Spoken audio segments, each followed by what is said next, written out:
Hello and नमस्कार दोस्तों, मैं पुष्पेंद्र और आपका एक बार फिर से स्वागत करता हूं आपके अपने यूट्यूब चैनल टॉप गुरु में। फ्रेंड्स, इस वीडियो के माध्यम से हम करने वाले हैं आरआरबी एलपी एंड टेक्नीशियन 2018 के 14 अगस्त 2018 के पहले सेकंड शिफ्ट के प्रीवियस ईयर क्वेश्चन, ठीक है, जिसमें आपके रहने वाले हैं रीजनिंग, मैथ प्लस जीके के बहुत ही महत्वपूर्ण क्वेश्चन, जो कि आपके आने वाली सभी अपकमिंग जो रेलवे की वैकेंसियाँ या फिर एसएससी की जो भी कम्पिटिटिव एग्ज़ाम की वैकेंसियाँ हैं, तो उनके लिए बहुत ही हेल्पफुल रहने वाला है। तो फ्रेंड्स, पूरा वीडियो लास्ट तक अवश्य देखना, बहुत ही हेल्पफुल रहने वाला है। ओके, चलिए पहले क्वेश्चन की तरफ बढ़ते हैं बिना किसी देरी के। उस चित्र का चयन करें जो समूह से संबंधित नहीं है। तो पहला यहाँ पर ये ऑप्शन देखिए, तो यहाँ पर ये एक लाइन जो ड्रॉ हो रही है, तो सर्कल को लगभग 2 पार्ट में इक्वल जो है तो डिवाइड कर रही है, ठीक है। इसी तरह बी में दोस्तों हो रहा है, इसी तरह दोस्तों आपका डी में हो रहा है। जो लाइन आपकी सर्कल को 2 बराबर पार्टों में लगभग डिवाइड कर रही है, लेकिन सी दोस्तों आपका वृत्त को, सर्कल को 2 बराबर इक्वल पार्टों में नहीं डिवाइड कर रही है। तो आपका सी क्या हो जाएगा, अलग हो जाएगा। अगला जो है तो आपका दूसरा क्वेश्चन है। दूसरा क्वेश्चन आपका स्क्रीन पर है, और क्वेश्चन में क्या है, रीजनिंग का क्वेश्चन है। क्वेश्चन में है डी डब्ल्यू टी को जी जेड और डब्ल्यू, ठीक है, लिखा जाता है, तो क्यू पी एम को क्या लिखा जाएगा। तो यहाँ पर आप सिंपल से देख पा रहे होंगे कि इधर +3 हो रहा है, इधर भी +3 हो रहा है, और इधर भी +3, ठीक है। तो यहाँ पर आप +3 करेंगे, तो क्यू में +3 करेंगे तो आपका क्या आ जाएगा, टी, और इसमें +3 करेंगे तो आपका आ जाएगा एस, ओके, और इधर करेंगे +3 तो आपका आ जाएगा पी, ओके। तो टी एस पी आपका आंसर हो जाएगा। अगला क्वेश्चन है, किसी तरल की समान मात्रा के लिए निम्नलिखित में से किस प्रक्रिया की गति, ठीक है, सबसे धीमी होती है, ठीक है। तो किसी तरल की समान मात्रा के लिए निम्नलिखित में से किस प्रक्रिया की गति सबसे धीमी होती है। तो यहाँ पर दोस्तों आपके ऑप्शन क्या है, वाष्पीकरण है, हिमांक है, और क्वथनांक है, और एक ऑप्शन आपका और है, वो है संघनन, ठीक है, कंडेंसेशन। तो इसमें दोस्तों आपका राइट आंसर क्या हो जाएगा, वाष्पीकरण। जो वाष्पीकरण की किसी भी तरल की समान मात्रा में दोस्तों जब भी ऐसी प्रक्रिया वाष्पीकरण है, ठीक है, जो सबसे धीमी होती है, ठीक है, तो इसकी गति सबसे धीमी होती है वाष्पीकरण की, ओके। अगला है, निम्नलिखित जानवरों में से किसकी अपेक्षाकृत अधिक लंबी आंत होती है। तो इसका राइट आंसर आपका खरगोश हो जाएगा। क्यों, क्योंकि दोस्तों खरगोश आपका क्या है, शाकाहारी है, ठीक है। शाकाहारी होने के कारण दोस्तों इसकी जो आंत होती है वो लंबी होती है इन सभी की अपेक्षा में, ठीक है। और ये कुत्ता हो गया, बाघ हो गया, और लोमड़ी हो गई, तो ये सारे क्या हैं, आपके मांसाहारी हैं, ठीक है। शाकाहारी की लंबी आंत क्यों होती है, क्योंकि दोस्तों शाक जो हरी चीज़ें होती हैं ना, ठीक है, तो उसमें दोस्तों क्या होता है, सेल्यूलोज होता है, उसको उसको पचाने में दोस्तों क्या होता है, ज़्यादा टाइम लगता है, इसलिए दोस्तों लंबी आंत आपको दी जाती है, ठीक है। तो आपका आंसर क्या हो जाएगा, खरगोश। अगला क्वेश्चन 5वां देखते हैं, ठीक है। तो तर्क और अनुमान का यहाँ पर आपको कौन सा सही है कौन सा गलत आपको पता करना है। तो यहाँ पर तर्क सबसे पहले पढ़ते हैं। राजमार्ग प्राधिकरण ने घोषणा की कि वह शुक्रवार से 3 दिन के लिए बेंगलोर और तुमकुर के बीच सड़क मरम्मत का बड़ा काम करने का शुरू करेगी, ठीक है। तो यानी कि दोस्तों वह शुक्रवार को है बेंगलोर और तुमकुर के बीच जो सड़क है उसका मरम्मत करेगी, ठीक है। तो अनुमान दोस्तों अब लगाना है आपको। लोगों को बेंगलोर और तुमकुर के बीच अपनी यात्रा की योजना इसके अनुरूप बनाने की ज़रूरत है। बिल्कुल सही बात है। तो लोग क्या कर सकते हैं कि अपनी यात्रा का जो योजना है ना, वो शुक्रवार के दिन क्या कर सकते हैं, इसके अनुरूप बना सकते हैं कि यहाँ से न जाकर किसी और रास्ते से जाने का वो प्रयास कर सकते हैं, ठीक है। तो ये आपका क्या हो जाएगा, राइट हो जाएगा, अनुमान सही है। प्राधिकरण अनावश्यक मरम्मत कार्य से नागरिकों को परेशान कर रहा है, ये तो गलत हो जाएगा ना।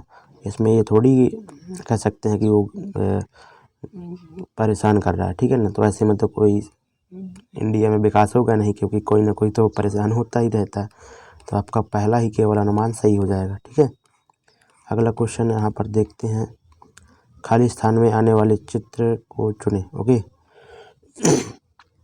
तो खाली स्थान पर आने वाले चित्र को हम चुनेंगे फ्रेंड्स, ठीक है। तो आपका यहाँ पर बंदर, केला, ठीक है। तो चूहा क्या खाता है, ऑप्शन नंबर डी आपका राइट हो जाएगा। ओके, चूहा इसको खाता है, रोटियों को, ठीक है, और आपका डी यानी कि तीसरा ऑप्शन सही हो जाएगा। अगला क्वेश्चन है किसी मिश्रण में रेत और बजरी का, ठीक है, रेत और बजरी का अनुपात क्या है? 7:8। ओके, जबकि बजरी और सीमेंट का रेशियो क्या है? 6:7। तो मिश्रण में रेत और सीमेंट का अनुपात आपको बताना है। सबसे पहले आप बजरी और बजरी को सेम करिए, तो इसको सेम करने के लिए इसमें 3 का मल्टीप्लाई कर दीजिए और इसमें 4 का कर दीजिए, ठीक है, तो 24 हो जाएंगे। तो यहाँ पर जो क्या पूछा गया है कि इस मिश्रण में रेत और सीमेंट, तो रेत 21 हो जाएगी और सीमेंट क्या है? 28, ठीक है, तो इसको 7 से डिवाइड करेंगे तो 3 बार जाएगा, ये 4 बार जाएगा, तो ऑप्शन नंबर चौथा आपका राइट हो जाएगा। अगला क्वेश्चन देखते हैं, ठोस कार्बन डाइऑक्साइड को किस नाम से जाना जाता है? तो सिंपल सा क्वेश्चन है, ड्राई आइस के रूप में दोस्तों ठोस कार्बन डाइऑक्साइड को जाना जाता है। अगला क्वेश्चन, किसी प्लेटफॉर्म के ऊपर एक टावर का उन्नयन कोण कितना दिया हुआ है? 30 डिग्री था, ठीक है, तो किसी प्लेटफॉर्म के ऊपर, सबसे बड़े आप एक प्लेटफॉर्म लेते हैं और किसी प्लेटफॉर्म के ऊपर से एक टावर का उन्नयन कोण, ठीक है, तो एक टावर का उन्नयन कोण, एक टावर ले लेते हैं, इसका उन्नयन कोण बोला है और यहाँ पर प्लेटफॉर्म के ऊपर से बोला है, प्लेटफॉर्म के ऊपर से टावर का उन्नयन कोण कितना है? 30 डिग्री। इसके बाद टावर 45 मीटर ऊंचा है, तो पूरी टावर की लंबाई कितनी है? 45 के, और तथा प्लेटफॉर्म तथा टावर के बीच की क्षैतिज दूरी आपकी 40√3 है, ठीक है, ये 40√3 है, तो ये भी आपकी 40√3 हो जाएगी। और ये 30 डिग्री है, ये 90 डिग्री यहाँ पर, तो ये आपका एंगल 60 डिग्री का हो जाएगा। और यहाँ पर 60 डिग्री के सामने आपका 40√3 है, तो 30 डिग्री के सामने आपका क्या हो जाएगा? 40 हो जाएगा। जब ये वाला पार्ट 40 का है तो नीचे का पार्ट कितना हो जाएगा? ये 5 का हो जाएगा। तो आपसे प्लेटफॉर्म की ऊंचाई पूछेगी, ये 5 है इतनी दूरी, तो ये भी 5 होगा, तो 5 मीटर आपका राइट आंसर हो जाएगा, ठीक। उम्मीद करता हूँ समझ गए होंगे आप सभी लोग। अगला क्वेश्चन करंट अफेयर्स का, इसको छोड़ेंगे हम, और ये क्वेश्चन देखिए, देखो यहाँ पर बोला गया है कि इसका आपको वर्क बताना है, ठीक है। तो दोस्तों आप जब इसका वर्क करेंगे तो आप गुणा करेंगे तो काफ़ी टाइम लग जाएगा। तो सिंपल सी बात है, जब भी आपको एक जब दिया होगा संख्या ऐसी, जैसे 1 दे दे या फिर 11 दे दे या फिर 111 दे दे या फिर 1111 दे दे, तो इस तरह जब भी इनका वर्ग बोल देना, सिंपल से आपको क्या करना है कि जितने आपका एक है ना, उतनी आपको बढ़ती हुई संख्या लिख देनी है क्रम में, ठीक है। तो एक कितने एक है इसमें? 5 एक है ना, तो 1 2 3 4 5 लिख देना। अभी घटते क्रम में भी लिख देना, 4 5 तक जाना, उसके बाद घटते जाना एक एक, ठीक है, 3 2 1, ये आपका क्या हो जाएगा? वर्ग हो जाएगा। ओके, आपका ऑप्शन नंबर पहला राइट हो जाएगा। अगला क्वेश्चन है, निम्नलिखित में से कौन सा तत्व मेंडलीव की औसत सारणी में से ई का एल्यूमिनियम की जगह लेगा, ठीक है। तो इसका राइट आंसर फ्रेंड्स आप याद रखना कि गैलियम, दोस्तों इसका राइट आंसर होगा। ई का एल्यूमिनियम की जगह कौन सा लेगा? गैलियम। ओके, मेंडलीव की औसत सारणी में। अगला क्वेश्चन यहाँ पर है, जब एक वस्तु एक समान वृत्ति वेग उत्पन्न करती है तो निम्नलिखित में से कौन सा परिवर्तित होता है? ओके, तो दोस्तों जब भी कोई एक समान वृत्ति वेग से कोई वस्तु गति करती है, ठीक है, तो उसमें दोस्तों कौन सा ऐसी चीज़ होती है जो परिवर्तित होती है, ठीक है। तो यहाँ पर दोस्तों जो स्पीड होती है एक समान वृत्ति वेग से, समान वृत्ति वेग से यानी कि उसका वेग क्या रहेगा? समान रहेगा।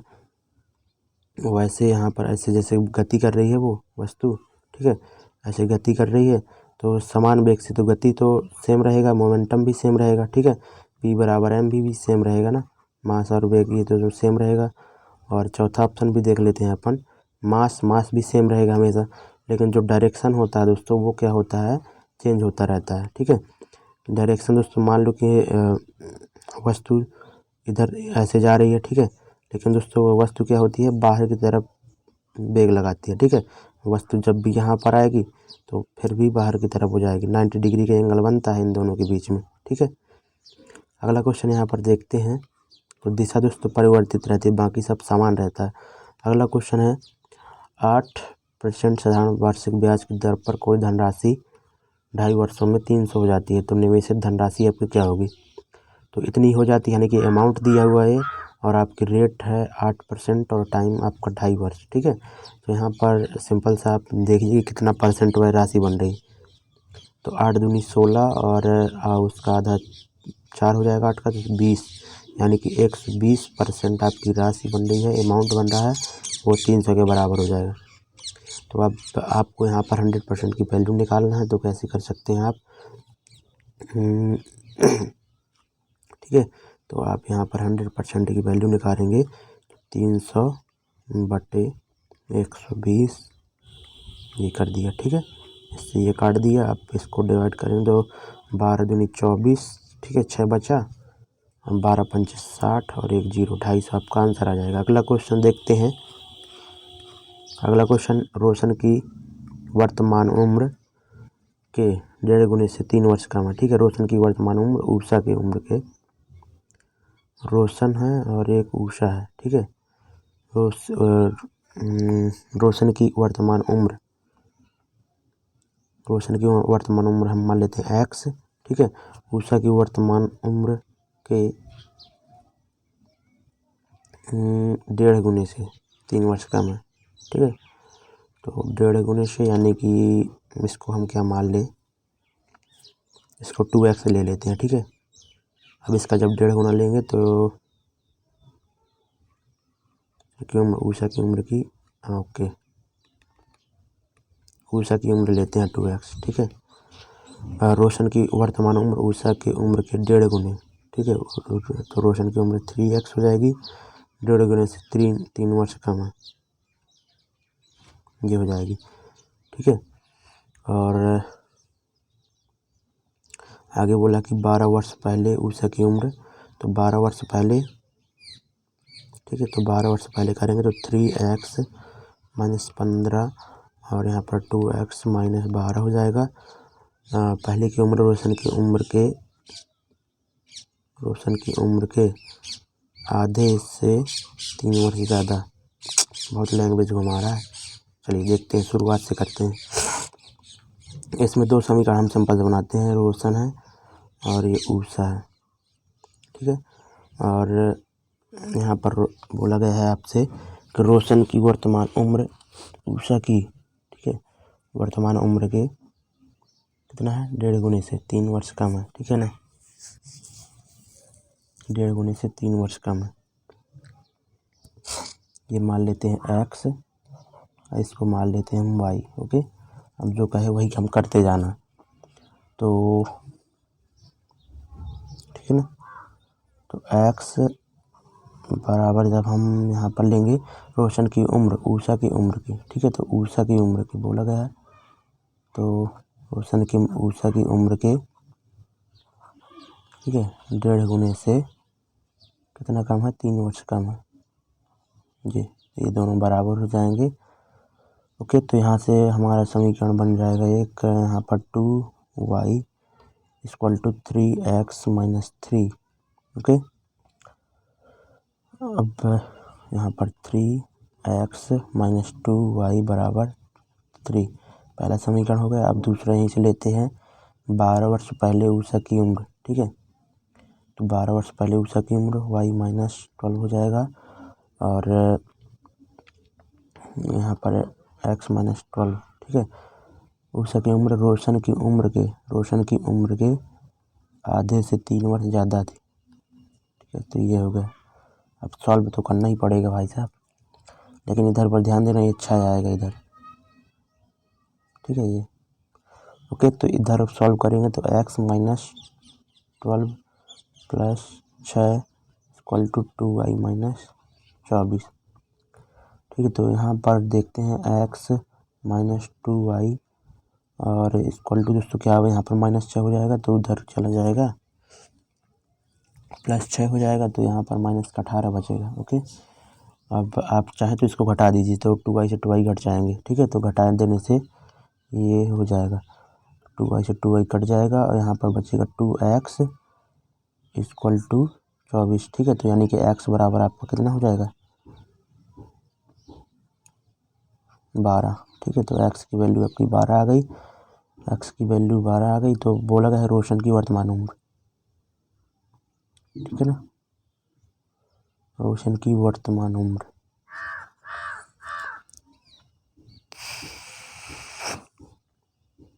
चलिए काफ़ी टाइम, इसको लास्ट में करते हैं, ठीक है, टाइम नहीं हम लेते हैं, लास्ट में देखते हैं। 16वें नंबर याद रखना, यदि किसी विलयन में से नीला लिटमस लाल रंग में परिवर्तित हो जाता है तो इसका पीएच स्तर कितना होने की संभावना है। ओके, तो इसका दोस्तों आप जब भी दोस्तों यहाँ पर नीला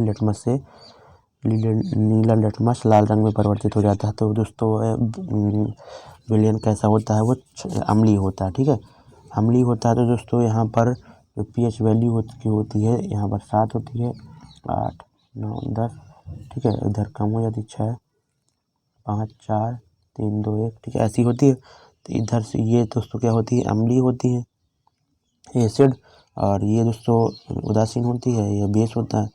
ठीक है, तो नीले को जब लाल में चेंज कर रहा है तो एसिड होगा, एसिड होने के लिए 7 से कम होना पड़ेगा, 7 से कम 6 हो जाएगा। ठीक है, ऑप्शन नंबर दूसरा राइट हो जाएगा।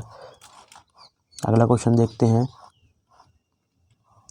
कथन और निष्कर्ष। ठीक है, तो यहाँ पर सभी शार्क मछलियाँ हैं। ठीक है, तो सभी शार्क यहाँ मछलियाँ हैं और कोई मछली सांप नहीं है। ठीक है, कोई भी मछली क्या नहीं है, सांप नहीं है।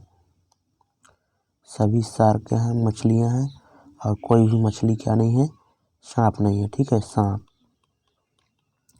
तो यहाँ पर निष्कर्ष देखते हैं, कोई भी सांप शार्क नहीं है, कोई भी सांप शार्क नहीं है, ये तो है नहीं है। ठीक है, तो कोई भी सांप शार्क नहीं है, सही हो गया। ठीक है, और कोई भी शार्क सांप नहीं है, कोई भी शार्क सांप नहीं है, दोनों के एक दूसरे को उल्टी ही है। ठीक है, दोनों राइट हो जाएंगे, वो केवल उल्टा अदल बदल के लिख दिया, दोनों अनुसरण करते हैं। अगला क्वेश्चन यहाँ पर कमर ने 1 सेकेंड, ठीक है, हैंड स्टीरियो को पुनः बिक्री करके इतने का लाभ अर्जित किया। यदि उसने स्टीरियो को इतने में खरीदा था तो उसने कितने में बेचा। ठीक है, तो 16% का लाभ अर्जित कर रहा है, यानी कि दोस्तों पहली राशि 100% थी, अब वो कितने में बेचेगा, 116% में। ठीक है, तो इसका सीधे हम डायरेक्ट 116% निकालते हैं, बटे 100 कर देंगे तो 2 जीरो से 2 जीरो कट जाएंगे। अब इसको देखो सॉल्व कैसे करना है, 15 इंटू 116 को सबसे पहले आप इसको 30 कर दीजिए और इसको आधा कर दीजिए तो ये 58 हो जाएगा। ठीक, अब इसका सिंपल आप मल्टीप्लाई कर सकते हैं, तो 3 8 24, 5 15, 2 17। ठीक है, एक जीरो आ जाएगा, 1740 आपका आंसर हो जाएगा। ओके, अगला क्वेश्चन देखते हैं। अगला क्वेश्चन है यहाँ पर दिए गए संबंधित जोड़ी। ठीक है, तो यहाँ पर आप देख रहे होंगे कि पैर में क्या होता है। ठीक है, तलवा दोस्तों क्या होता है, पैर में होता है। तो उसी तरह दोस्तों आपके हाथ में क्या होता है, उंगलियाँ तो होती हैं लेकिन तलवा सबसे निचला पार्ट। ठीक है, तो इसी तरह हाथ का सबसे निचला पार्ट क्या होता है, हथेली होती है। ठीक है, तो आपका आंसर क्या होगा, पाम, हथेली। फिर निम्नलिखित में से कौन एक पाइथागोरस ट्रिक है, तो पाइथागोरस ट्रिक यानी कि दोस्तों वहाँ पर क्या बनना चाहिए, समकोण त्रिभुज बनना चाहिए। ठीक है, राइट एंगल ट्रायंगल। ओके, तो 2 3 5 नहीं होती और 7 9 11 नहीं होती, ये भी नहीं होती, और 8 15 17 आपकी पाइथागोरस प्रमेय की ट्रिक होती है। ठीक है, तो हम बता भी देते हैं, 1 2 आपको 3 4 5 होती हैं। ठीक है, पाइथागोरस ट्रिक, और इसी तरह दोस्तों इनके मल्टीप्लाई भी हो जाते हैं, 6 8 10, ओके, 9 12 15, इसी तरह आगे चलते जाते हैं। ठीक है, उसके बाद दोस्तों आप याद रखना 5 12 13 होता है, 7 24 25 होता है, ये 8 15 17 तो हो ही गया, 8 15 17, एक होता है 9 40 41। ठीक है, और 12 15 इसी तरह से आप आगे भी होते जाते हैं। ठीक है, काफ़ी होते हैं। ठीक है, तो याद रखना ये जितने इम्पोर्टेंट है हमने बताएं। ऑक्सीजन की आपूर्ति पर्याप्त होने पर, ठीक है, लौ उत्पन्न होती है। तो जब भी दोस्तों आप सिंपल सा आप एलपीजी का ही उदाहरण ले लें। ठीक है, तो दोस्तों क्या होती है, कई बार क्या होती है, वो लाल लाल जलने लगती है, तो यानी कि उसमें ऑक्सीजन की आपूर्ति पर्याप्त नहीं है। ठीक है, अगर आपूर्ति पर्याप्त होगी दोस्तों, कैसी जलेगी, उसकी लौ कैसी होगी, ब्लू होगी, नीली होगी। ओके, अगला क्वेश्चन है, यदि युवा, ठीक है, पुत्र 2 घंटे के लिए शीघ्रता से काम करता है और दिन में 16 वस्तुएं तैयार करता है। ठीक है, तो 2 घंटे काम करता है, 16 वस्तुएं तैयार करता है, यानी कि 1 घंटे में दोस्तों वह कितनी वस्तुएं तैयार कर लेगा, कितनी की तैयार कर लेगा, 8 वस्तुएं। ओके, उसका पुत्र। ठीक है, और आगे बोला गया है कि उसके वृद्ध पिता धीरे धीरे 8 घंटे काम करके एक दिन में 24 वस्तु तैयार करते हैं। 8 घंटे में 24, यानी कि 1 घंटे में दोस्तों कितनी कर रहे हैं उसके वृद्ध पिता, 3 वस्तुएं। ठीक है, तो यहाँ पर ये वृद्ध पिता है, तो आपसे बोला गया है कि इनमें से कौन सा सही होगा। तो पुत्र की ऊर्जा अधिक है। ठीक है, ऊर्जा नहीं कह सकते, क्यों, क्योंकि उसके कार्य करने की जो दर होती है, ठीक है, कार्य करने की दर P बराबर वर्क अपॉन टाइम होता है ना, वर्क अपॉन टाइम। ठीक है, W अपॉन T। ठीक है, तो वर्क दोस्तों, वर्क कितने टाइम पे कर रहा है वो, वह क्या कहलाती है, शक्ति कहलाती है। ठीक है, शक्ति, ओके, पावर कहलाती है। तो इसलिए दोस्तों यहाँ पर पुत्र की शक्ति क्या होगी, अधिक होगी, क्योंकि वो 1 घंटे में 8 वर्क कर रहा है और ये पिता 1 घंटे में 3 वर्क कर रहा है।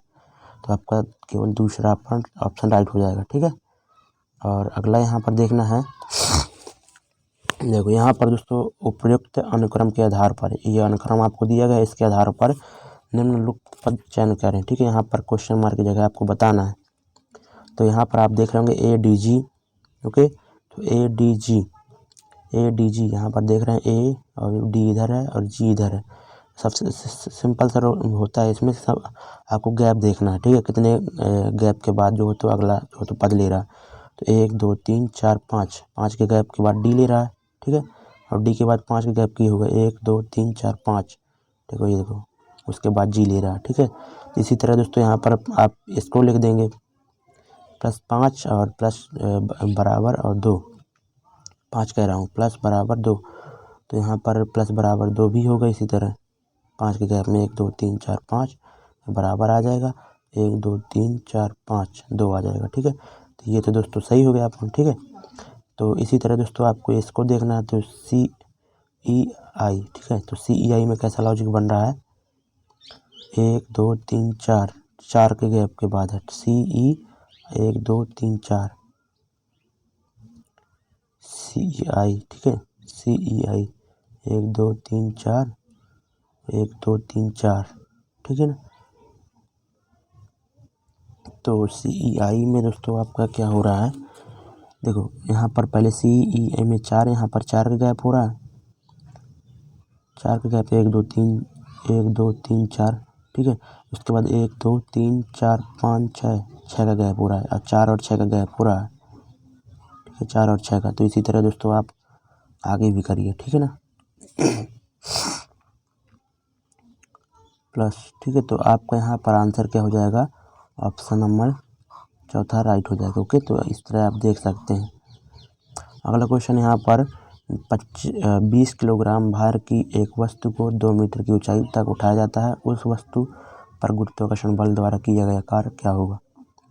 तो गुरुत्वाकर्षण बल द्वारा किया गया कार्य, जब दोस्तों एक वस्तु ज़मीन पर रखी है, ठीक है, अब उसको उठाकर यहाँ पर लाया जाता है, तो गुरुत्वाकर्षण बल द्वारा क्या किया कार्य किया जा रहा है वो आपको बताना है। हाइट कितनी ऊंचाई तक उठाया जा रहा है, 2 मीटर की, और उसका मास क्या है, m 20 kg है। तो वस्तु के गुरुत्वाकर्षण बल द्वारा किया गया कार्य। ठीक है, तो यहाँ पर कार्य क्या किया जाएगा, वो वर्क बराबर क्या हो जाएगा, यहाँ पर जो आपकी पोटेंशियल एनर्जी आएगी, स्थितिज ऊर्जा, ठीक है, उसके बराबर हो जाएगा, वो होती है mgh। तो यहाँ पर आपका m क्या हो जाएगा 20 और g आपका 10 दिया है, h 2 है। ठीक है, तो यहाँ पर आपका 400 जूल आपका जो है तो गुरुत्वाकर्षण बल द्वारा किया गया वर्क हो जाएगा। ठीक है, अगला क्वेश्चन,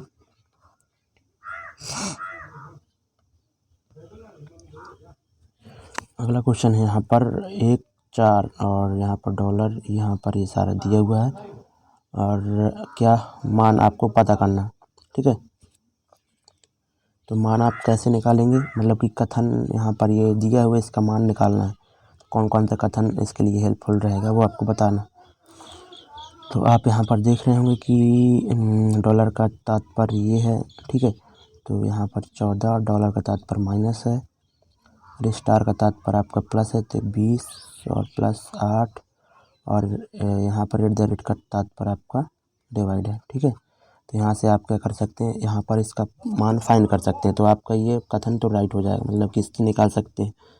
लेकिन इससे नहीं दोस्तों हम निकाल सकते, क्योंकि इसके कोई चिन्ह ही नहीं दिया हुआ है, हमें से मालूम था। ठीक है, तो आपका केवल पहला ही कथन क्या हो जाएगा, राइट हो जाएगा। इससे हम केवल निकाल सकते हैं मात्र कथन एक पर्याप्त है, जबकि केवल कथन दो पर्याप्त नहीं है आपका। ओके, अगला क्वेश्चन है मसालों का बगीचा। सिंपल सा आंसर होगा, केरला को ही जाना जाता है मसालों के बगीचे।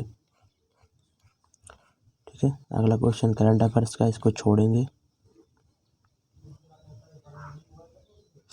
अगला क्वेश्चन है यहाँ पर देखो, उत्तर की ओर मुख करते हुए।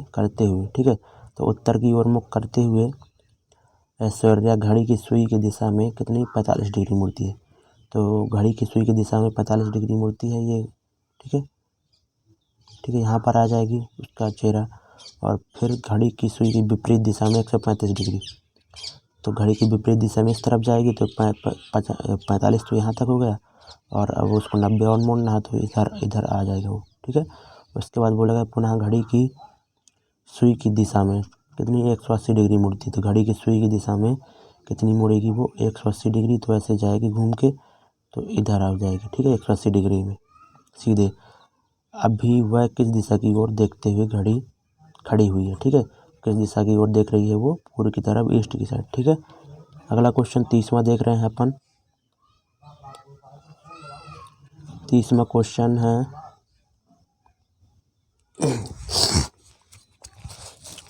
Describe of minerals in human body. ठीक है, आपके मानव के शरीर में जो विभिन्न मिनरल्स होते हैं उनका परसेंटेज आपको दर्शाया गया है। ठीक है, तो दिए गया ग्राफ मानव शरीर में दिखाता है, और देखो दिए गए आंकड़ों के आधार पर मानव शरीर में दूसरे सबसे अधिक प्रतिशत है। ठीक है, तो दूसरे सबसे अधिक प्रतिशत क्या है दोस्तों, आपका सबसे ज़्यादा जो कैल्शियम है, उसके बाद आपका आयरन है। ठीक है, तो 25% हो जाएगा। ठीक है, और दूसरे सबसे कम प्रतिशत वाले धातु का अनुपात क्या है। ठीक है, दूसरे सबसे कम। ठीक है, तो यहाँ पर इसका आंसर क्या, ये क्या हो जाएगा, पोटेशियम 9 तो 9%। तो इसका अनुपात क्या हो जाएगा, पोटेशियम। ठीक है,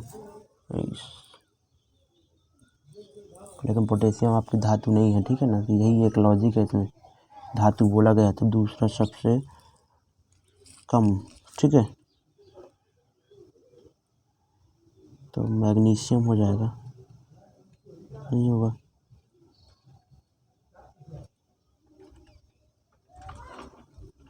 चलिए देखते हैं इसका आंसर, आप देख लेते हैं 2:1। ठीक है, चलिए इसको देख लेना आप। अगला क्वेश्चन देखते हैं अपन लोग, ये अच्छा क्वेश्चन है। एक शंकु के आधार का क्षेत्रफल कितना है आपका, 64 पाई वर्ग सेंटीमीटर। ठीक है, तो शंकु का आधार दोस्तों आप कैसा होता है, इससे मत काम नहीं चलेगा। ठीक, तो शंकु का आधार एक देखो, शंकु हो गया।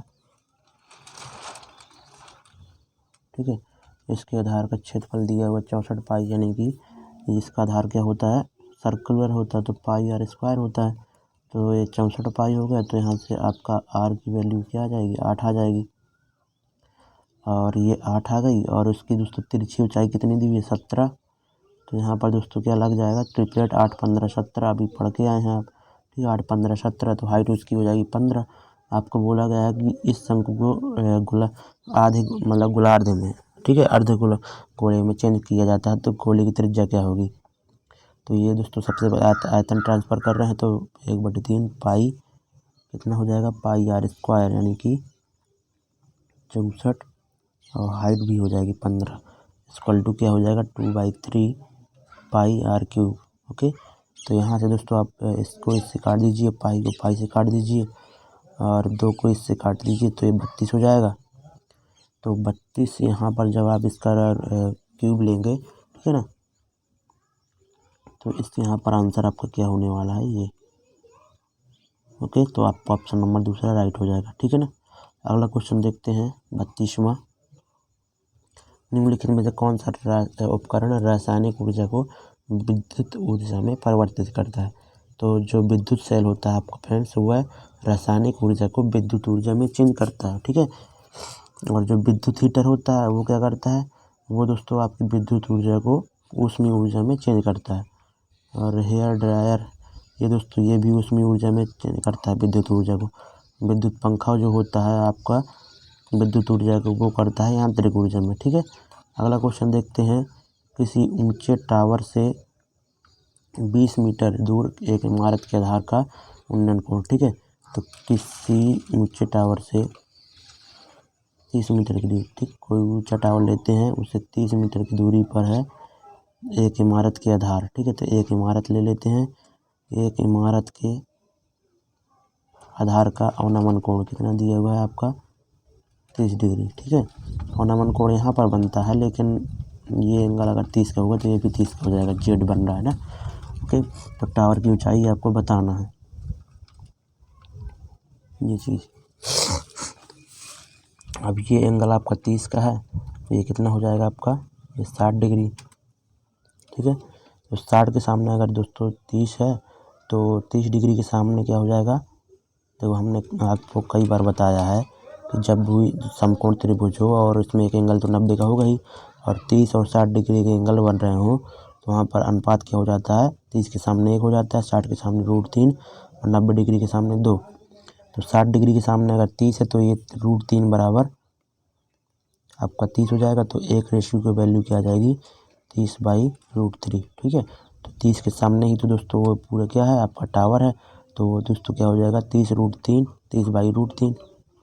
इसको सॉल्व करेंगे तो 10√3 आपका आंसर आ जाएगा। ओके, तो आपका पहला ऑप्शन राइट हो जाएगा। ओके, और जब भी दोस्तों आपका एक ट्रायंगल बनता है समकोण त्रिभुज 90 डिग्री का और 45 के बने, तो इनके सामने का 1 हो जाता है। ठीक है, 45 डिग्री में, और इसके सामने √2 हो जाता है। ठीक है, ये याद रखना। अगला क्वेश्चन देखते हैं। ये हटाओ, करंट अफेयर से क्वेश्चन है। ये क्वेश्चन अच्छा है भाई साहब, देखो यहाँ पर आपको सीरीज दी हुई है और यहाँ पर क्वेश्चन मार्क की जगह आपको बताना है। तो आप यहाँ पर ऑप्शन के ऊपर भी आपको दिमाग लगाना होगा। क्यों, क्योंकि आप देख रहे हो कि एकदम से नंबर बढ़ रहे हैं हमारे। ठीक है, इतना बड़ा सर नंबर हो गया, तो यहाँ पर दोस्तों क्या होना है, आपको अगर जोड़ कर निकालना चाहें तो उससे तो होगा नहीं, क्योंकि बहुत लंबा गैप हो रहा है ना। तो जोड़ कितना ही होगा, या तो फिर मल्टीप्लाई हो रहा होगा तो मल्टीप्लाई भी होगा, फिर भी बहुत ज़्यादा हो रहा है। इसमें हो क्या रहा है कि वर्ग हो रहा है और उसमें कुछ किया जा रहा है। तो यहाँ पर देखो 3 है आपका, 12 है, क्वेश्चन मार्क है, इधर है 21 612। ओके, तो इधर पर क्या हो रहा है, 3 का वर्ग प्लस 3। ठीक है, तो ये हो रहा है, तो यानी कि 12 हो जाएगा। इधर पर ऐसे ही दोस्तों यहाँ पर करोगे आप, 12 का वर्ग 144 होता है, प्लस 3 करेंगे तो 147 हो जाएगा। ठीक है, 147 हो जाएगा, तो आपका ऑप्शन नंबर 3 राइट हो जाएगा। ये भी चेक कर सकते हैं आगे भी आप। 147 का वर्ग करेंगे तो आपका क्या हो जाएगा, 21 और यहाँ पर ये। ठीक है, और इसमें 3 जोड़ेंगे तो आपका इतना आ जाएगा। ओके, तो आपका 147 राइट हो जाएगा।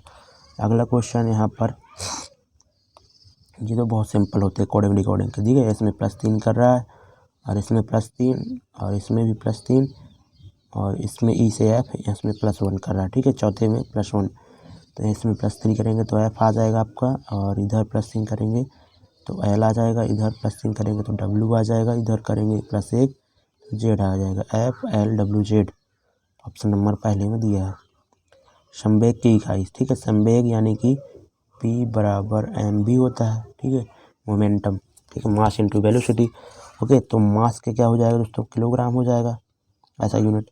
और वेग की क्या होती है, वेग दोस्तों क्या होता है, डिस्टेंस अपॉन टाइम होता है। ठीक है, ठीक है, ओके, डिस्टेंस नहीं, डिस्टेंस तो दूरी हो गई ना, विस्थापन। ओके, तो विस्थापन क्या होता है वो दोस्तों, विस्थापन की इकाई क्या होती है, मीटर होती है, और टाइम की होती है सेकेंड, तो ये हो जाएगी।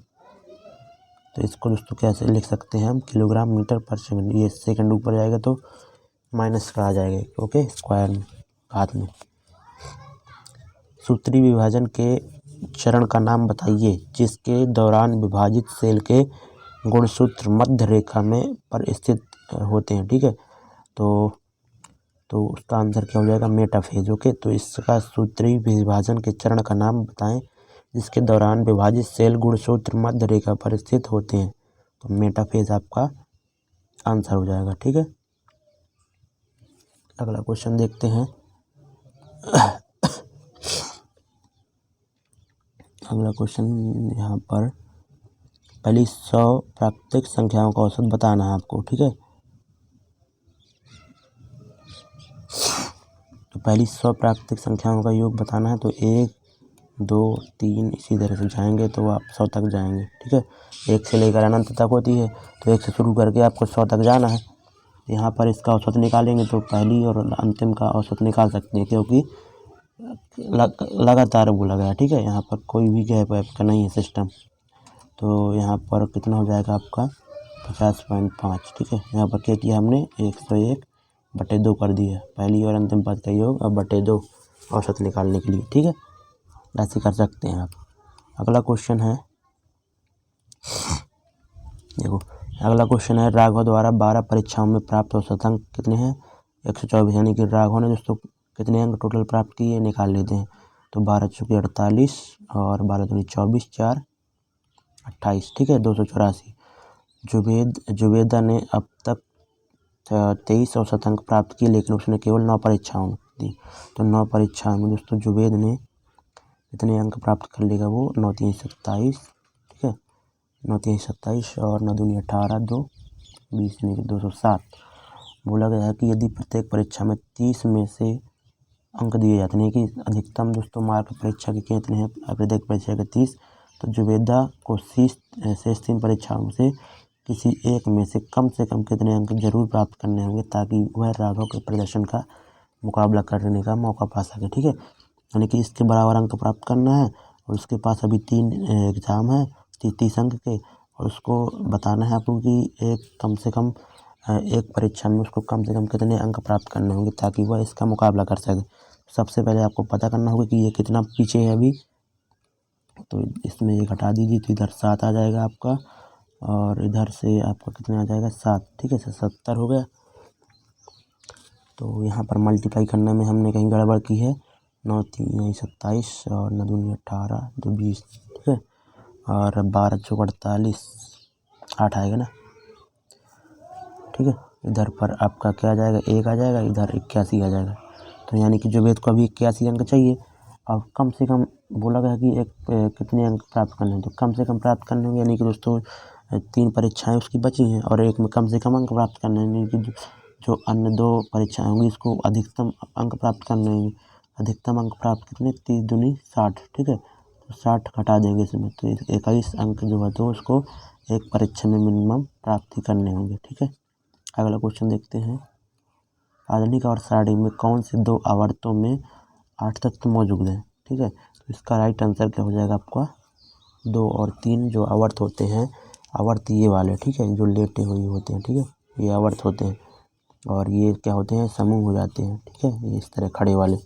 ओके, तो आवर्त दोस्तों आवर्त आधुनिक और सारणी में दूसरा और तीसरा जो आवर्त होता है उसमें 8 तत्व होते हैं। ओके, करंट अफेयर्स का क्वेश्चन है, ये याद रख लीजिए। बुक के बारे में तो ये तो आ सकता है। ठीक है, एन अनसुटेबल बॉय। ठीक है, तो करण जौहर की लिखी हुई पुस्तक है एन अनसुटेबल बॉय। ठीक है, अगला क्वेश्चन आपकी स्क्रीन पर है, और ये क्वेश्चन में बोला गया है कि एक्स की ऊपर से 12वीं रैंक थी। ठीक है, तो एक्स की ऊपर से 12वीं रैंक थी अगर कक्षा में छात्रों की कुल संख्या 16वीं थी। मतलब कि कुल छात्र दोस्तों कक्षा में 16 है और एक्स की ऊपर से रैंक कितनी है? 12 है। ओके, तो एक्स के नीचे से क्या रैंक रहेगी? अब इधर तक तो 12वां ये यहाँ तक आ गया, और इधर पीछे कितने बचेंगे? 4 बच्चे। तो पीछे से रैंक कितनी हो जाएगी उसकी? 5वीं। ओके, अगला क्वेश्चन करंट अफेयर्स का है। देखो, आदमी, पिता और डॉक्टर। आदमी, पिता और डॉक्टर। देखो, आदमी दोस्तों क्या होता है? जो पिता होता है वो किसके अंदर आएगा? आदमी के अंदर। ये तो 100% ट्रूथ है। ठीक है, पिता जो होगा ना किसके अंदर आ जाएगा? बड़े बड़े सर्कल आदमी के अंदर। ठीक है, और जो डॉक्टर, तो कुछ ऐसे डॉक्टर होंगे जो आदमी भी होंगे और वो कई होंगे जो पिता भी होंगे किसी न किसी। ठीक है, तो आपका केवल पहला ही ऑप्शन राइट होगा। अगला क्वेश्चन देखते हैं। ठीक है, तो क्वेश्चन को रीड करिए, ठीक है। देखो यहाँ पर जो चार्ट दिया हुआ है, चार्ट में पहली संख्या बाइक, ठीक है। तो पहली संख्या यानी कि जो भूरे कलर के हैं, जो छोटे वाले के हैं, तो वो क्या दर्शा रहा है, वो बाइक की संख्या को। दूसरी कुल वाहनों की संख्या को दर्शाता है। तो आपको बताना है। अब क्वेश्चन देखते हैं। क्वेश्चन क्या था भाई साहब? क्वेश्चन इधर ही रह गया क्या? ये है क्वेश्चन यहीं पर। दिए गए डेटा के आधार पर मार्च 2017 में बाइक के अतिरिक्त पंजीकृत वाहनों की संख्या क्या है, ठीक है। तो मार्च में देखना है बाइक दोस्तों कितनी है, 15, और टोटल कितने हैं, 25, ठीक है, टोटल वाहन। तो उसके जो तो बाइक के अतिरिक्त कितने हैं, 10, ठीक है। तो यानी कि आपका जो है तो क्या आंसर हो जाएगा, 10,000। ओके, ये 1000 में संख्या दी हुई होगी, यहाँ पर कहीं बार बोला भी होगा, ठीक है। तो 10 आ रहा है हमारा, तो नहीं कि 10,000 आपका राइट आंसर हो जाएगा। कौन सी भौतिक राशि कार्य की दर, शक्ति अभी पहले बता की गया है, ठीक है। और कार्य करने की क्षमता क्या होती है, ऊर्जा कहलाती है, एनर्जी। कार्य करने की दर क्या होती है, आपकी पावर। ओके, यहाँ पर आपको बताना है जल प्रतिबिंब, ठीक है। जल प्रतिबिंब जब भी पूछे तो हमेशा जल नीचे की तरफ मानते हैं, ठीक है। तो इसकी तरफ दोस्तों जब ये होगा तो ये तो दोस्तों आपका कभी हो ही नहीं सकता, क्योंकि ये दोस्तों नीचे की तरफ आ जाएगा, ये वाइट वाला, ठीक है। और ये भी नहीं होगा, ये भी नहीं होगा, ये ही होगा, क्योंकि दोस्तों जब इस तरफ होगा तो ये दोस्तों नोक जो रहेगी ना, तो इस तरफ रहेगी, ठीक है, ना कि इस तरफ भागेगी, ठीक है। ये आपको ध्यान देने वाली बात। अकबर ने, देखो यहाँ पर क्वेश्चन में बोला गया है कथन और अनुमान। अकबर ने अपनी रानी से कहा, बीरबल मेरे राज्य का सबसे बुद्धिमान व्यक्ति है। मेरे राज्य का सबसे बुद्धिमान, यानी कि उसके राज्य में बीरबल से बुद्धिमान कोई भी नहीं है, ठीक है। ये आपको ध्यान देना है। अनुमान, अकबर बीरबल जितना बुद्धिमान नहीं, बिल्कुल सही बात है। जब तो वगैरह है कि मेरे राज्य में सबसे बुद्धिमान व्यक्ति कौन है, बीरबल है। सिंपल सी बात, सही है। अकबर बीरबल को अगला राजा बनाना चाहता है, ये तो नहीं, गलत। ओके, अगला क्वेश्चन देखते हैं, पहला राइट हो जाएगा। इम्प्लांटेशन प्रक्रिया किस प्रक्रिया है, ठीक, किसकी प्रक्रिया, इम्प्लांटेशन, ठीक है। तो ये दोस्तों किसकी प्रक्रिया है, गर्भाशय के लाइनिंग से युग्म नस का जोड़ना कहलाता है ये, ठीक है। ये इसका एचसीएफ निकालना है, सिंपल सा बात है। इसमें इसको माइनस कर दीजिए तो 18 आ रहा है, तो 18 ही एचसीएफ हो जाएगा। सभी से डिवाइड हो रहा है, सभी को डिवाइड कर रहा है, ठीक है। अगला यहाँ पर कथन और निष्कर्ष। गांव में रहने वाले कई लोग बेहतर भविष्य के लिए शहरों में बस रहे हैं। ओके, तो सरकारी अफसरों की गांव में अनिवार्य नियुक्ति होनी चाहिए। निष्कर्ष, गांव में रहने वाले कई लोग बेहतर भविष्य के लिए शहरों में बस रहे हैं। इसका मतलब ये थोड़ी है कि आप सरकारी अफसरों के गांव में अनिवार्य नियुक्ति कर देनी चाहिए, ठीक है, ये गलत हो जाएगा। और शहरों और गाँवों की मध्य परिवहन सेवा में वृद्धि होनी चाहिए, ये कह भी सकते हैं, ठीक है। मेरे हिसाब से दूसरा राइट होना चाहिए। अब देखते हैं, दोनों नहीं राइट हो भाई। क्यों? क्योंकि यहाँ पर कथन में कहीं पर भी कहा ही नहीं गया, ठीक है। परिवहन के बारे में कहीं पर भी कहा नहीं गया, तो हम कह नहीं सकते, ठीक है। निष्कर्ष ही निकालना, निष्कर्ष यानी कि कथन को देख कर ही हमें यहाँ पर निर्णय लेना कि ये कह सकते हैं कि नहीं कह सकते। 54वां आपका क्वेश्चन है, ठीक है। अगला क्वेश्चन है, अर्जुन और अनुराग एक कार्यक्रम सा, अर्जुन है और अनुराग है, एक कार्यक्रम से 6 और 7 दिन में कर सकते हैं। यदि वो मिलकर कार्य करें और तो वे कुल इतने रुपए अर्जित करते हैं, तो धनराशि में अर्जुन का भाग क्या होगा। देखो सिंपल, आपको ज़्यादा करने की बात नहीं है। देखो टाइम दोस्तों, अर्जुन और अनुज के टाइम का रेशियो क्या है, 6:7 है, ये टाइम है, ठीक है। ये टाइम हो गया, तो इफिशियंसी यानी कि क्षमता क्या हो जाएगी उनकी, इफिशियंसी का रेशियो क्या हो जाएगा, उल्टा हो जाएगा, ठीक है। जब भी आपका देखो वर्क बराबर क्या होता है, इफिशियंसी इनटू टाइम होता है, और आपका यहाँ पर वर्क सेम है, ठीक है, वर्क सेम है, तो यहाँ पर क्या हो जाएगा, टाइम दोस्तों क्या हो जाएगा, वर्क टाइम इज समानुपाती हो जाएगा इफिशियंसी के। ओके, तो यहाँ पर दोस्तों एक दूसरे के बिलोम होते हैं, तो यहाँ पर अनुपात 7:6 हो जाएगा। और जो रुपये आपका बढ़ता है तो हमेशा किसके आधार पर बढ़ता है, इफिशियंसी के आधार पर बढ़ता है। और यहाँ पर दोनों ने बराबर दिनों में काम किया है, ठीक है, तो बराबर दिनों में काम किया है तो हम इफिशियंसी के आधार पर बांट देंगे। ओके, तो यहाँ पर आपका कितना हो जाएगा, 7 और 6 13, 13 रेशियो बराबर आपका 780 है। 1 रेशियो बराबर आपको कितना हो जाएगा, 40। तो आपको वो कितना बोला है, अर्जुन का भाग, तो अर्जुन का भाग कितना हो जाएगा, 4 6 60 आ रहा है, ठीक है। तो अर्जुन का भाग कितना हो जाएगा आपका 42, 420। ओके, अगला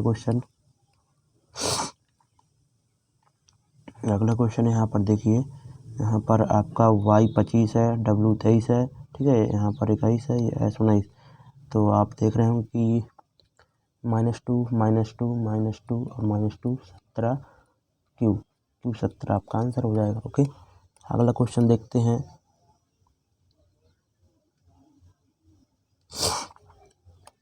ए बी सी मिलकर किसी काम को 10 दिन में कर सकते हैं। ए बी और सी किसी काम को मिलकर 10 दिन में समाप्त कर सकते हैं, और ए और बी किसी काम को मिलकर 12 दिनों में समाप्त कर सकते हैं, और बी और सी उसी काम को मिलकर 20 दिन में समाप्त करते हैं। तो आप एलसीएम 60 ले लीजिए, टोटल वर्क मान लीजिए, ठीक है।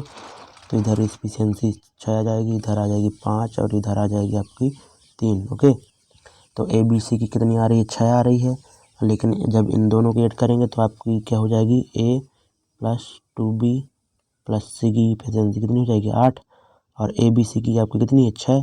तो बचेगा क्या, केवल बी भर बचेगा, तो बी की इफिशियंसी क्या आ जाएगी, 2 आ जाएगी। ये कितनी, क्योंकि एक बी ज़्यादा है ना, तो ठीक है, तो इसलिए दोस्तों 2 ज़्यादा आ रही है इससे, ठीक है, बी की वजह से इफिशियंसी ज़्यादा आ रही है, तो बी की इफिशियंसी 2 आ गई। और तो अकेले उस काम को कितने दिन में भी कर सकता है, तो 2 की इफिशियंसी से 60 काम 30 दिन में कर लेगा वो। आपको दर्पण छवि बताना है, ठीक है, तो दर्पण छवि बताना है तो आपको देखना होगा, सिंपल है आपका। इसमें क्या हो जाएगा, चौथा ऑप्शन राइट हो जाएगा, इसमें तो कोई सोचने वाली बात नहीं। कंप्यूटर में हमेशा एक होता है, ठीक है, कीबोर्ड होता है, कह भी नहीं सकते, हम तो बिना कीबोर्ड के चलाते हैं। माउस, इसका भी ज़रूरत नहीं पड़ सकती, ठीक है, माउस से भी आप कीबोर्ड से भी चला सकते हैं। ग्राफिक्स कार्ड भी ज़रूरत नहीं, लेकिन CPU का दोस्तों कंप्यूटर में होना बहुत ज़रूरी है, उसके बिना तो काम क्या ही नहीं कुछ। करंट अफेयर्स का है, उसको हटाइए। एक प्राकृतिक संख्या को जब 4 5 6 और या 7 से विभाजित किया जाता है तो प्रत्येक दशा में कितना 3 शेष बचता है। ऐसी सबसे छोटी संख्या क्या होगी, तो आपको इनका क्या लेना होगा, एलसीएम। तो एलसीएम दोस्तों कैसे लेंगे हम, 4 5 20, ठीक है, और 6 दोस्तों 6 में 2 ले चुके हैं, ठीक है, 4 में 1 2 जा सकता है, 3 ले लेते हैं उसका, और 7 नहीं लिया, ये आपका एलसीएम हो गया। 4 5 20 और 7 3 21, यानी कि 420 आपका एलसीएम हो गया। और प्रत्येक दशा में 3 शेष बच रहा है, तो यहाँ पर +3 ऐड कर देंगे, ठीक है, तो 423 आपका आंसर हो जाएगा। ओके, अगला क्वेश्चन है, राही ने किसी बैंक में 600 की धनराशि को जमा कराया जिस पर उसे 8% प्रतिवर्ष का साधारण ब्याज प्राप्त होना है। यदि राही ने 5 वर्ष तक ब्याज बैंक में धनराशि को रखा, ठीक है, तो उसे ब्याज के रूप में कितनी राशि प्राप्त होगी। तो 8% प्रति वर्ष की दर से ब्याज प्राप्त होना साधारण ब्याज की दर पर, और 5 वर्ष तक वो जमा की, यानी कि 40% उसकी ब्याज और रेट मतलब कि उसको प्राप्त होगी, किसका, 600 का 40%, ठीक है। तो आप ये निकालेंगे तो 240 आपका आंसर हो जाएगा। अगला है, डैश ने दिल्ली शहर की स्थापना सबसे पहले की थी और इसे इंद्रप्रस्थ नाम दिया था, तो ठीक है, तो इसका राइट आंसर क्या हो जाएगा, पांडवों ने सबसे पहले दिल्ली को बसाया और इसका नाम इंद्रप्रस्थ रखा था। देखो, तपन, रवि और श्रिया ने एक आपस में बांटा। तपन के पास इसका 1/4 भाग है, श्रिया के पास इसका 2/3 भाग है, ठीक है। जब भी इस तरह का दोस्तों आपको जो डिवाइड किया जाए ना पार्ट में, ठीक है, तो आपके कई जो नीचे आ रहे हैं ना हर में, उनका क्या ले लीजिए, एलसीएम मान लीजिए, यानी कि वो दोस्तों हम मान लेते हैं कि 12 है, ठीक है। अब एक पार्ट दोस्तों तपन ले रहा है 1/4, तो यानी कि तपन के पास कितना गया, 3 गया, ठीक है, 12 का 1/4 3 हो गया। और रवि के पास, ठीक है, श्रेया, ठीक है। श्रेया कितना ले रही है 2/3, यानी कि 2/3 जब इसका आप निकालेंगे तो 3 चौका यानी कि 8। और जो रवि के पास दोस्तों कितना बच रहा है, रवि के पास शेष भाग जा रहा है, तो 8 3 11 ये हो गया, बचा 1 पार्ट। और किस में से, टोटल में से, ठीक है। तो 1/12 आपका आंसर हो जाएगा। अगला क्वेश्चन देखते हैं। अगला क्वेश्चन है, पाइप ए और बी किसी खाली टैंक को क्रमशः 32 और 48 घंटे में भर सकते हैं। ए 32 घंटे में भर सकता है और सी 48 घंटे में भर सकता है, जबकि पाइप बी भरे हुए टैंक को 24 घंटे में खाली कर सकता है। जो पाइप बी है वो खाली करने वाला है, 24 घंटे में खाली कर सकता है, ठीक है। तो आप इनका एलसीएम ले लीजिए। एलसीएम जब आप लेंगे, टैंक की क्षमता निकालेंगे तो 96 ले लीजिए, ठीक है। तो 32 तिहाई ये हो गया और 48 दूनी हो गया, ये 24 चौको ये हो गया, ठीक है। तो यदि तीनों पाइपों को एक साथ इकट्ठा खोला जाता है तो टैंक को भरने में तो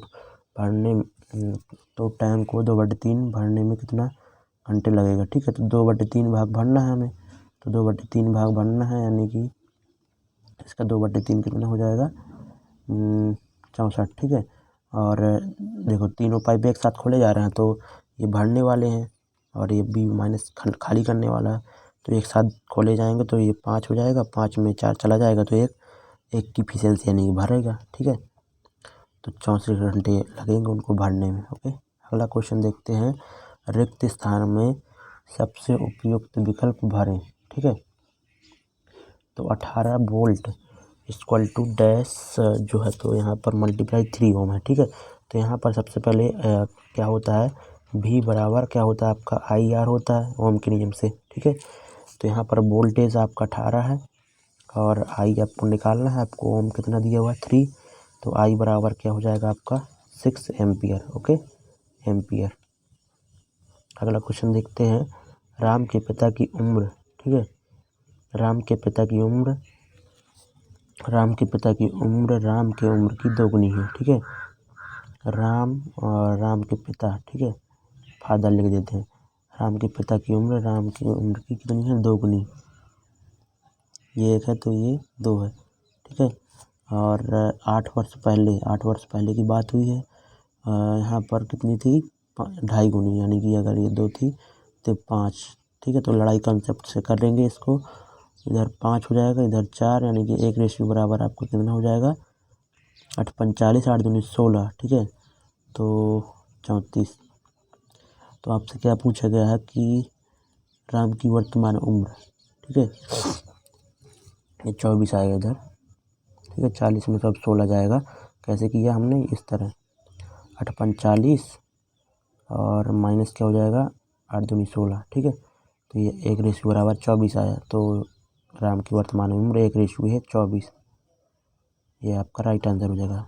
अगला क्वेश्चन, CO2 में कार्बन की प्रतिशत मात्रा कितनी है, ठीक है। तो जब भी दोस्तों इस तरह की किसी भी फार्मूले में आपकी प्रतिशत पूछे ना, मात्रा बताइए, तो आपका क्या करना है कि आपको इनका एटॉमिक मास निकालना, ठीक है। तो CO2 के बारे में आप सबसे पहले इसका परमाणु द्रव्यमान निकालेंगे। कार्बन का कितना होता है 6 होता है परमाणु क्रमांक, तो द्रव्यमान कितना हो जाएगा 12, और ऑक्सीजन का 8 होता है और इसमें 2 है, तो 16 दूनी 32 ये हो जाएगा, ठीक है। तो 32 यानी कि दोस्तों टोटल कितना हो रहा है आपका 44, 12/44 इतना तो आएगा। और प्रतिशत निकालना है तो ये कर दिया, 4 3 12 और 44 आएगा ना नीचे 11, ठीक है। तो यानी कि 300/11 जब आप करेंगे, इसको सॉल्व करेंगे तो आपका 27.27 इतना लगभग आ जाएगा, ठीक है। अगला क्वेश्चन है यहाँ पर है, देखो थोड़ा जूम कर लेते हैं ताकि आपको दिख सके। क्वेश्चन मार्क की जगह आपको बताना है क्या आएगा, ठीक है। यहाँ पर बीच में सबसे पहले आप यहाँ पर देखिए कि इसको हम 39 कैसे ला सकते हैं। तो हमें दिख रहा होगा फ्रेंड्स कि जोड़ने पर तो कोई कुछ बन नहीं रहा है। 5 3 8 3 11 6 कितना होता है, 11 6 17 और 17 में 34 और +5 करेंगे, ठीक है, तो 39 हो जाएगा। इसी तरह यहाँ पर देखते हैं 7 4 11 और 11 4 15 5 20, ठीक है, 20 दूनी 40 5 45, यहाँ पर नहीं हो रहा लेवल, ठीक है। तो यहाँ पर हम देखते हैं क्या करना होगा। यहाँ पर 3 3 9 ठीक है। तो 9 और प्लस में क्या कर देंगे 6 पंचे 30, ठीक है। तो आपको 39 बन जाएगी। इसी तरह 7 × 35 प्लस 4 को 16 करेंगे तो 51 बन जाएगा। इसी तरह यहाँ पर 5 × 25 और प्लस 4 3 12 करेंगे तो आपका 37 आपका आंसर आ जाएगा इधर, ठीक है। अगला क्वेश्चन है दी गई आकृति का जल प्रतिबिंब बनाने वाली सही फोटो बताना है, ठीक है, क्या होगी। तो ये तो सिंपल है, आप देख सकते हैं कि आपका राइट आंसर क्या होगा, बी ऑप्शन चौथे में दिया निम्नलिखित चित्र में। ये अच्छा क्वेश्चन है, ठीक है, इसको हम बताते हैं। देखो आपको यहाँ पर कितने त्रिभुज हैं, सबसे पहले वो आपको फाइंड करना है, ठीक है। तो सबसे पहले आप क्या कर लें, छोटे वाले जो त्रिभुज हैं उनको काउंट कर लें, 1 2 3, ठीक है। और इसको ले लेते हैं 4 5 और ये 6, ओके। तो 6 तो छोटे वाले हो गए जो आमतौर पर बन ही रहे हैं, आपके दिख ही रहे हैं, ठीक है। अब दोस्तों क्या करते हैं अपन इनमें क्या करते हैं कि जॉइंट वाले लेते हैं। 1 और 2 वाला क्या हो जाएगा 7 हो जाएगा, ठीक है, ये 7 हो गया। और इधर 2 और 3 वाला इधर ये क्या हो जाएगा आपका 8 हो जाएगा, ठीक है। इसी तरह दोस्तों आप यहाँ पर देखते हैं कि ये क्या हो जाएगा, ये दोनों 4 और 5 मिलकर 9 हो जाएंगे और 5 और 6 मिलकर कितने हो जाएंगे 10 हो जाएंगे, ओके। और 10 हो गए और ये एक बड़ा वाला इधर से बनेगा, ठीक है, ये कितना हो जाएगा 11, ओके। 11 हो गए यहाँ से आपके, ठीक है। और अब आप देख सकते हैं कि आपके ये जो मिलकर भी बनाएंगे, ठीक है, ये आपका 12वां हो जाएगा। और इसी तरह ये आपका जाएगा इधर तक 13वां हो जाएगा, ठीक है। और ठीक है, और ये आपका यहाँ से ये बड़ा वाला 14वां हो जाएगा, ठीक है। तो आपके 14 हो गए और अभी और आएंगे, एक और आएगा, ठीक है। तो इसमें आपको देखो जब भी दोस्तों देखो इस तरह का हम बता दें आपको, जब भी इस तरह की आकृति है ना तो इसमें कितने बनते हैं 5 बनते हैं, ये याद रखना। तो इसमें तो दोस्तों कितने बन जाएंगे यहाँ से इस पूरी आकृति में 5 बन जाएंगे, ठीक है। और इसी तरह ये भी आकृति यहाँ पर बन रही है, इसको कलर चेंज कर लेते हैं। ये आकृति भी तो ऐसी बन रही है ना, ठीक है। तो 5 दूनी 10 तो ये हो गया, ठीक है। अब देखो 10 के बाद आगे हमें गिनना है, ठीक है, आगे गिनेंगे फ्रेंड्स। तो आप देखो सबसे पहले इसको पकड़ें, आप इधर तक जाएं, 11 हो गया आपका, ओके, 11 हो गया। और ठीक है ये 12 हो गया, ओके, कहीं पर मिस कर रहे हैं हम, ठीक है। इसमें 15 ट्रायंगल आएंगे, देखिए 10 हो गए ये। और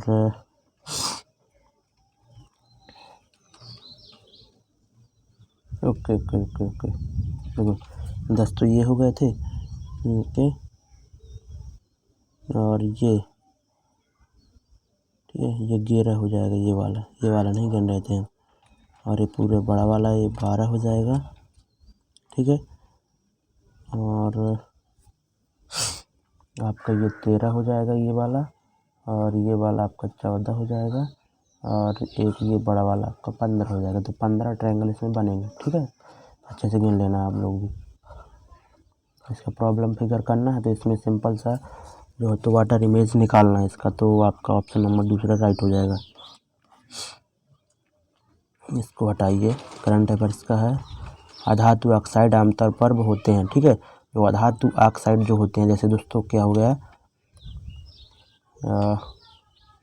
अधातु ऑक्साइड लेना है, ठीक है, जैसे H2SO4, ठीक है। तो ये क्या है दोस्तों अम्लीय है, जैसे आपका HCl भी हो गया तो ये भी आपका अम्लीय है, ठीक है। HNO3 लेना है आपको, ये भी आपका क्या है अम्लीय है, ठीक है। तो ये अधातु ऑक्साइड जो होते हैं हमेशा अम्लीय होते हैं। धातु ऑक्साइड जैसे आपका NaCl हो गया तो ये हमेशा क्या होगा क्षारीय होगा, ठीक है, नमक क्षारीय होता है ना। अगला क्वेश्चन है इनमें से किस संख्या का वर्गमूल एक अपरिमेय संख्या है, ठीक है। अपरिमेय संख्या, तो अपरिमेय यानी कि वो परफेक्ट स्क्वायर नहीं होगी, तो परफेक्ट स्क्वायर कभी 1 0 वाला तो हो ही नहीं सकता, ठीक है।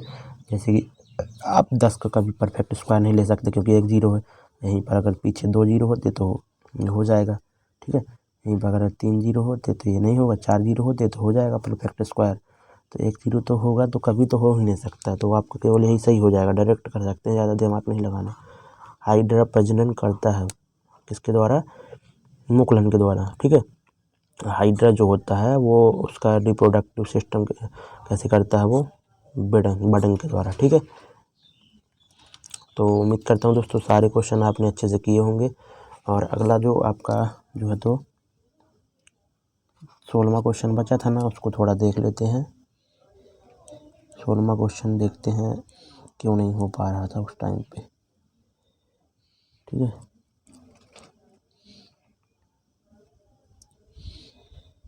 ये था 16वां क्वेश्चन आपका, ठीक है। इसको करते हैं अपन लोग, ठीक है। ये रहा क्वेश्चन, और थोड़ा जूम कर लेते हैं। इसको करना है अपन को।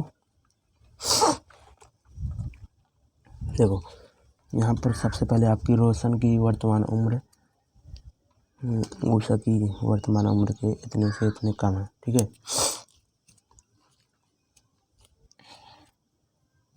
देखो हम क्या लेते हैं, रोशन और उषा लेते हैं, ठीक है। और रोशन की वर्तमान उम्र उषा की उम्र के ठीक है। तो उषा की उम्र हम 2x ले लेते हैं। अब इसका 1.5 गुना लेंगे तो ये 3x हो जाएगा, और इससे 3 कम है तो ये हो जाएगा, ठीक है। और 12 वर्ष पहले उषा, और देखो 12 वर्ष पहले उषा की उम्र, ठीक है। तो 12 वर्ष पहले उषा की उम्र यानी कि 2x - 12 लेते हैं रोशन की उम्र के, ठीक है। तो रोशन की उम्र के आधे से 3 ज़्यादा थी, ठीक है। अब ये हो जाएगा, उस टाइम पे दिमाग नहीं चल रहा था ना, ठीक है। 4x - 36 हो जाएगा 24, ठीक है। 24 बराबर इधर क्या हो जाएगा 3x - 3 और +6, ओके। तो यहाँ पर x बराबर आपका क्या हो जाएगा 24 उस तरफ चला जाएगा, और उधर +3 है तो यानी कि वो 27 हो जाएगा। आपको क्या करना है, रोशन की वर्तमान उम्र निकालना है, ठीक है। तो ये वर्तमान उम्र है, तो 27 यानी कितना होता है आपका, ओके, +3।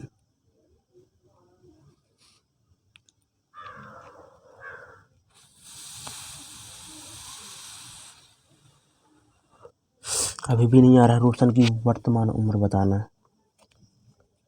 27 थी 81,